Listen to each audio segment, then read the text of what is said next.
The glory years of the Amiga, when it still held the crown of the most advanced personal computer for gamers on the market, were the time when many of currently stapled genres were created, and creativity in game design was at its absolute peak. Many of the types of the games that we take for granted now sprang from these hectic times. What games like Dune 2, Settlers, Laser Squad, or even Maniac Mansion did for their respective genres cannot be understated. And I honestly believe that Lost Dutchman Mine may very well be one of these important titles. But why, you might ask? Well, I'll let you know as soon as you hit those like and subscribe buttons below. It's just a couple of clicks for you, but it helps me more than you know. So, did you do that yet? You did? Okay, then grab a drink, sit comfortably, and keep watching. I firmly believe that Lost Dutchman Mine was one of the very first modern roguelike games before the genre even came to life. It was not released before 1980s Rogue, obviously, as it was the title that coined the term, but it very well could have been the first modern representation of it. Classic roguelike games were supposed to mirror original's design, meaning they took place in dungeons divided into rooms and corridors and were very deep and difficult RPGs, often unfriendly to control and comprehend, largely because of the ASCII graphics, where small letters L and large I, for instance, while looking similar on all CRT screens, could have very easily been completely different creatures, one difficult to defeat, the other not so much. So games relying on letters and signs available on keyboard rather than graphics were not the easiest both on the eye and to learn the ropes of. Additionally, these games required a very in-depth management of skills, inventory and character statuses, as they were as much survival games as they were RPGs. And that's more or less how the roguelikes looked for another 20 years. Sometime in the early 2000s, the genre saw the new life with a slight offshoot into roguelite subgenre. These were the games that largely abandoned the exact setting and location of original and focused more on survival and management aspects of it. It allowed them to spread the wings of creativity, touching many different subjects like space, crafting, or post-apocalyptic worlds. And Lost Dutchman Mine was one of these games, albeit 11 years earlier, in 1989. As the title itself suggests, the main goal of the game is to find the esoteric and legendary Lost Dutchman's gold mine and become rich. It is believed to be somewhere in southwestern United States, and that's where the game takes place. It is, however, much easier said than done. First of all, you play as an old-timer, in name, age, and, well, looks. He's not the fastest at his age either, and walks rather than runs through the map, causing him to run into trouble on a very regular basis. Lost Dutchman Mine runs in real time with no pauses, with a day and night cycles appropriately shorter than in reality to simulate the passage of time.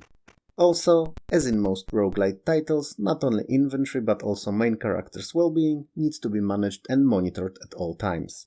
And at old-timer's age, virtually anything and everything can be his undoing. That said, I have to say that, honestly, he can take quite a few arrow hits to the gut before he's downed. In fact, it seems at times that it's easier for him to die from dehydration than arrow wounds. So you'll need to make sure to get the canteen as soon as you can, and always keep it full of fresh water. And also have a good food readily available at hand. Or, at least, have the means to get it by fishing or otherwise. And finally, get a pair of warm breeches to withstand those cold Arizona desert nights. Then there are stables, saloon, assay office, newspaper, bank and jail in town. Staples of every good Wild West settlement. There seems to be no brothel though, even though it's appropriate for the period and setting. But the game was released in late 80s, so I suppose these were not the times to touch such subjects yet. Or perhaps it's just that the old-timer's heart couldn't take such excitement. Who knows? Anyway, all these forementioned amenities will become part of your adventure and daily grind. And also a key to survival.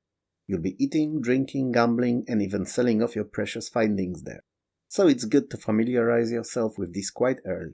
And last but not least, apart from obvious mining for gold, you will partake in many different voluntary or otherwise events.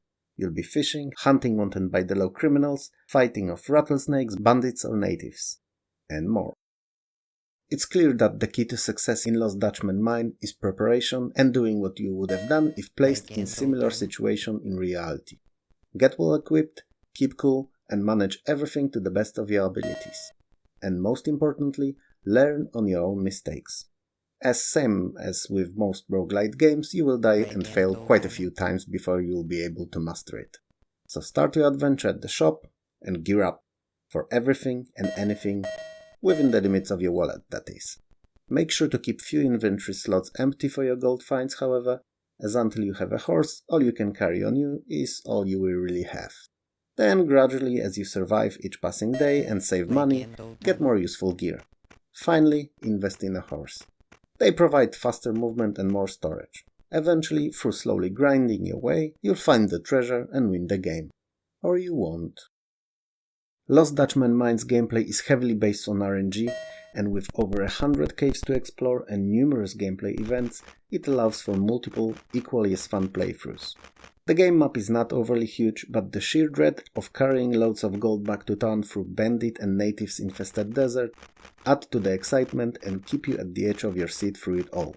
I'd say that the difficulty curve is more or less spot on, not too easy and not too tough, just right enough to guarantee few attempts before being able to complete it. It's a very fun game to play if you like roguelite games, and an often overlooked gem of a game that deserves more attention than it ever got. And yeah, it may be considered simple compared to today's representatives of the genre, but it may very well have been the largely unknown first. And for the first attempt, it's brilliant. Since I've more or less covered gameplay already, I'll say a word or two on presentation. I won't go into too much detail here though, as honestly there's not that much to talk about. Graphics are a-okay, they're workable. Definitely nowhere near outstanding Cinemaware games standard. But they're clear, easy on the eyes, and I might risk saying charming for what they are.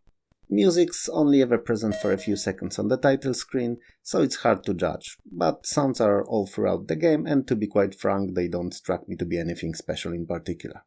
They represent what's happening on the screen, but neither their quality nor variety leave a significant mark.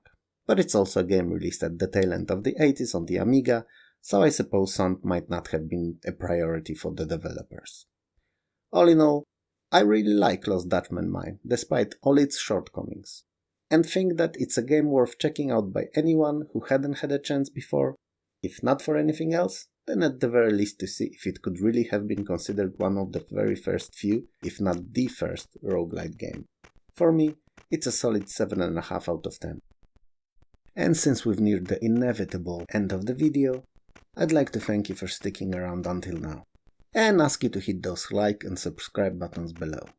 It's not much, just a couple of clicks for you, but for me, it's more help than you know. And if you're in an especially generous mood and like what I do, I would also be forever grateful for a small donation. It would help me release more better content, upgrade my rapidly aging editing rig and a mic, and even possibly get a camera. All the details are in the description below. For me, however, this is all, so have a good one and I'll see you next time.